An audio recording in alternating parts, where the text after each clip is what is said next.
Will Rogers. The movie picture director looked around the soundstage and called, "Where in the world is Will?"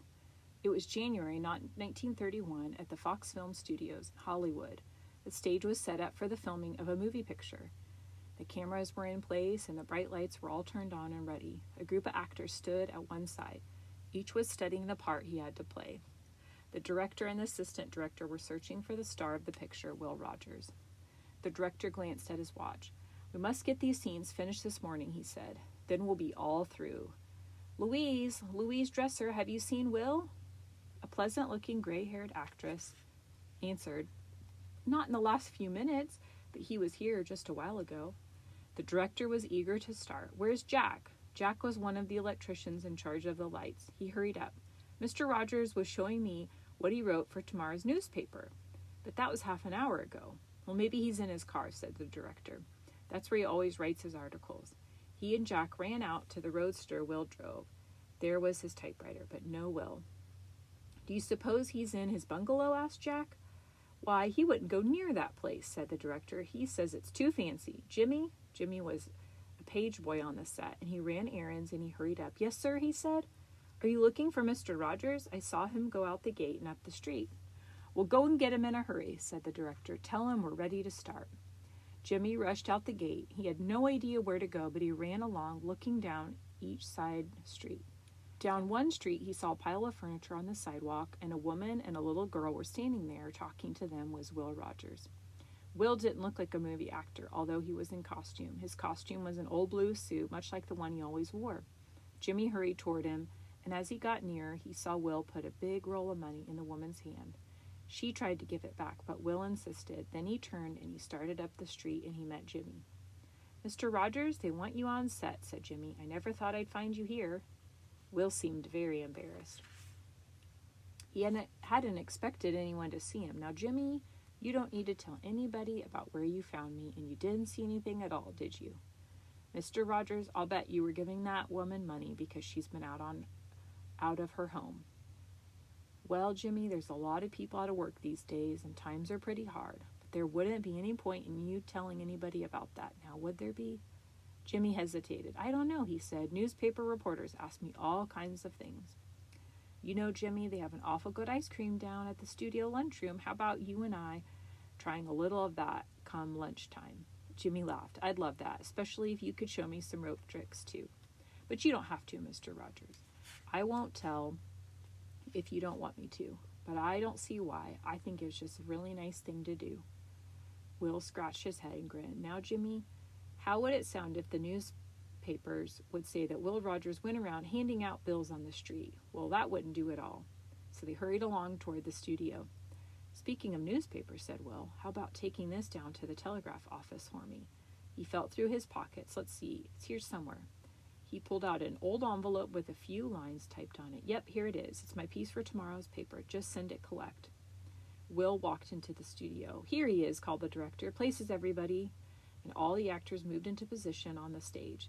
The lights went out, and the cameraman got ready. "Roll 'em!"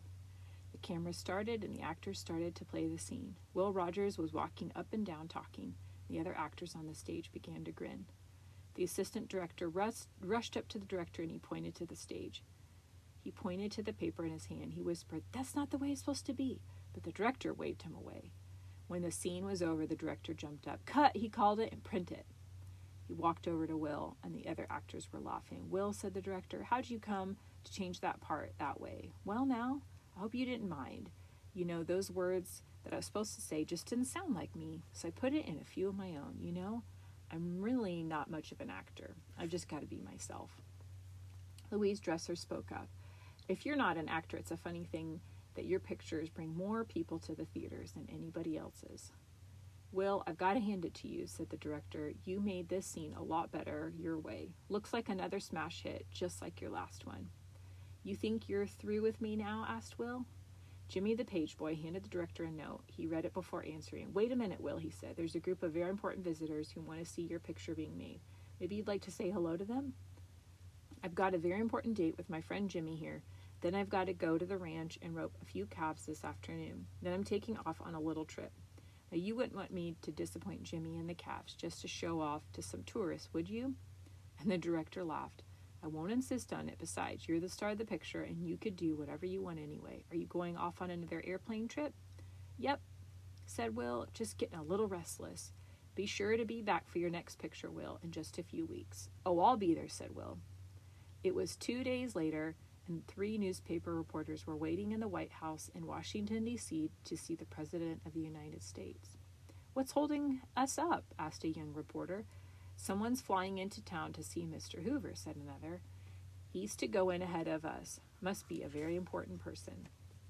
The door to the room opened and a secretary walked in. The president will see you now, she said to someone who was following her.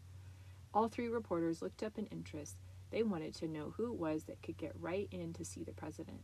They were surprised at the appearance of the man. He was wearing a rumpled blue suit. He carried a battered old hat. His eyes were bright and twinkling. He had a big mass of unruly hair. One long lock hung over his forehead, and he pushed it back as he walked through the president's door. Who in the world is that? Asked the young newsman. How does he get to see the president? He doesn't look like much of anybody. You mean you don't recognize him? Asked the 3rd reporter, an older man. He laughed boldly and slapped his knee. And you call yourself a reporter? Why, millions of people wouldn't start the day without reading what he writes for the papers. He's our greatest humorist since Mark Twain. That's Will Rogers. The young reporter was embarrassed. Well, I never saw him before, he said. I've heard he puts on airs, but you're still surprised as the way he looks? That old blue suit, maybe? The young reporter nodded. That's right. I guess that's what fooled me. I'll bet that's the same suit he wore to dinner with the Prince of Wales. And the old reporter said, he's met the most important people in the world, and I'll bet he hasn't even dressed up once. You know, I've often wondered, said the young man, why Will Rogers is so popular. What has he done that everyone loves him so? And I wonder what he's even doing here. Young man, said the older reporter, I could talk for about 2 weeks and still not answer your question completely. I couldn't begin to tell you all the things that man's done in his life. Didn't he start out as a cowboy? Asked the 2nd reporter. He did. And I think he'd still rather be there than anywhere else. Let's see. You might say he's an entertainer, a humorist, and an actor. He's a writer and a reporter. You could also say he's one of the most generous people who ever lived. And he has more common sense than most of the people in the country put together. How did he ever get started on a career like that? The young reporter asked. He still could hardly believe that the plain, pleasant-looking man he had seen was the famous Will Rogers. Well, I know this much, said the older man. After he left school, he hired out as a cowboy in Texas and the Southwest. Then he sold some cattle and started out to see the world, South America first. Then he caught on with a show in South Africa, did rope tricks. They called him the Cherokee Kid, and then he went to Australia, and he came back again to the United States. Wow, that's covering a lot of territory. Why, he's still just a kid, said the older man, and then he got into rodeos and the Wild West shows, and he ended up in New York. He was on the stage there for years, and he made a great hit. You mean just roping and riding tricks? Well, to begin with, yes. Like all Americans, Will wanted to be the best there is at something, and he worked until he became the best trick roper in the world. But that was only the beginning. Well, what do you mean? Why, that just gave him a bigger opportunity. He used to talk to himself on stage, and one day the audience heard him.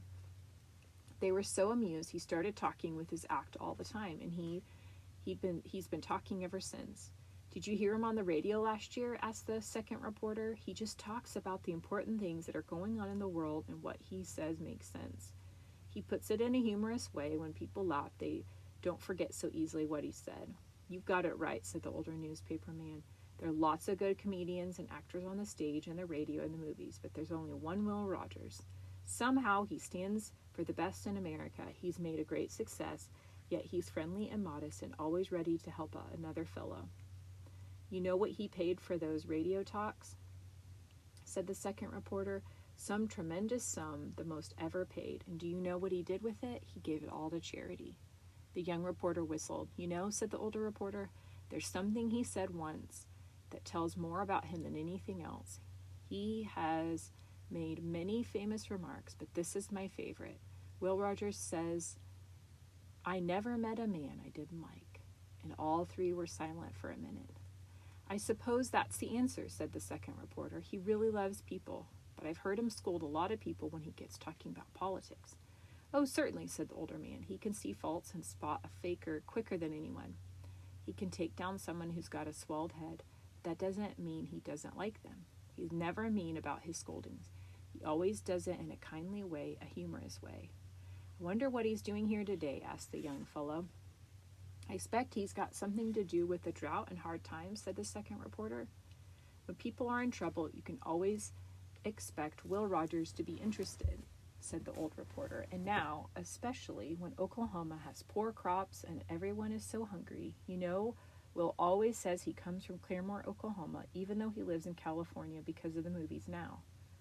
The door to the president's room opened. Will Rogers was saying goodbye to President Herbert Hoover, and when he turned to leave, all three newspaper reporter men jumped up to ask him questions. Will looked at them and gave a broad, good-natured grin. Mr. Rogers, could we have a statement about your talk with the president? Asked one. Well, boys, looks as though you got me cornered, said Will. Now, I haven't much to say. The president and I have been having a long talk about hungry people. It looks mighty serious. Is the government going to put up money to help? Asked the second reporter. Mr. Hoover sincerely feels it would be wrong for the government to give money to the Red Cross, said Will. He pursed his lips and looked very droll. Of course, everybody in Washington wants to feed the hungry people, but everyone wants to do it in their own way. The reporters chuckled, and one of them asked, What do you think ought to be done? Now, all I know is what I read in the papers, so I'm going down to Oklahoma to see it for myself. I'm going to try to raise a little money for the Red Cross, too, to help those people out. I thought you had something up your sleeve, said the older reporter. You wouldn't be joking about it. Well, I figure a man who can't laugh a little when the going is tough just doesn't know how to live. What are you planning, a series of shows, roping and stunts and talks? I figure the Navy would lend me a fast airplane and my old friend Captain Frank Cox and I could brainstorm around and talk to the folks. All the newsmen knew the famous Captain Frank Cox. He held the transcontinental speed record for airplanes. Well, when do you start? Asked the older one. Well, I'll have to line up a few entertainers, said Will, say a quartet and a fellow to play the accordion and maybe a trick roper. Well, what are they for? Will cocked his head to one side. Gotta have somebody along to take the folks' minds off me. How else can we fool 'em into giving money? You see, when I get down to Oklahoma, it'll be the first time I've done my act there. I'm afraid they aren't going to be much impressed. They'll say, why, that's just old Will, talking as he used to on the street corner, and that rope twirling, why, any old cowboy could do that. What's all the fuss about? And everyone laughed. I reckon you boys will pardon me. I'd better go along and see about my arrangements. Will Rogers nodded to the reporters and hurried away, and for a moment no one said anything. Then the older newsman said, Did you ever see anyone so modest? Why, the people will come from all over the Southwest to hear him talk and watch him throw his rope. I'd like to be there, said the young reporter. Somehow, just talking to him makes you feel good, makes you forget your troubles. It was the 13th of February, and the airport at Texarkana on the border of Texas and Arkansas was crowded. People were pushing up the fence, watching for a plane to come in. There she is, said a tall man near the gate. Sure enough, said the next man to him. A speedy biplane circled the field, and it settled down to a perfect landing. That's the fastest plane the Navy owns, said the tall fellow. The government lent it to Will Rogers just for this trip. I don't know anyone else they'd do that for. And the plane taxied up to the exit gate, and out stepped Will Rogers, gave a broad grin, and nodded to the people crowding around, and everyone cheered. I'm not the fellow you want, said Will. Here he is, Captain Frank Hawks, the famous pilot. And he hurried Captain Hawks out of the plane. Captain Hawks laughed and shook his head, and everyone joined in the laughter. Yes, they were interested in Captain Hawks, but it was Will Rogers they had come to see. Will and Captain Hawks pushed through the crowd. They got into a car and were driven rapidly away. The tall man called to his companion, Let's hurry down to the auditorium. He's going to make a speech right away. Maybe we can get in. The two men jumped in their car. There was so much traffic that they had to wait. This is the 50th city Will Rogers has visited in just 3 weeks, said the tall man. Sometimes he's made up to 6 speeches a day. How can he do it? I read in the paper he's raised $225,000 to help the people who are hungry and out of work, said his companion.